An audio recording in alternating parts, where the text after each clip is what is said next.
അസ്സലാമു അലൈക്കും. പ്രിയ കൂട്ടുകാരെ, ഞാനൊരു കൊച്ചു കഥ പറഞ്ഞു തരാം. നിങ്ങളെല്ലാവരും ശ്രദ്ധിച്ചു കേൾക്കണേ.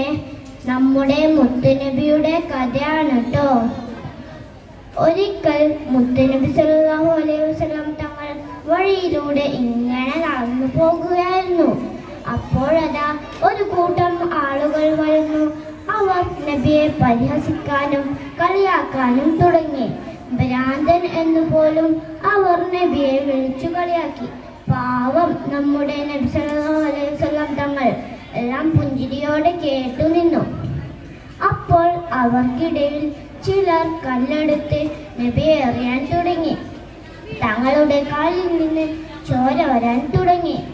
അപ്പോൾ ജിബ്രീൽ അലൈഹിസ്സലാം അവിടേക്ക് വന്നുകൊണ്ട് ചോദിച്ചു, പുന്നാര നബിയെ, ഈ കാണുന്ന മലകൾ അവർക്ക് മുകളിൽ ഞാൻ മറിക്കട്ടെയോ? അപ്പോൾ നമ്മുടെ മുത്തുനബി സല്ലല്ലാഹു അലൈഹി വസല്ലമയുടെ മറുപടി എന്താണെന്ന് നിങ്ങൾക്കറിയാമോ?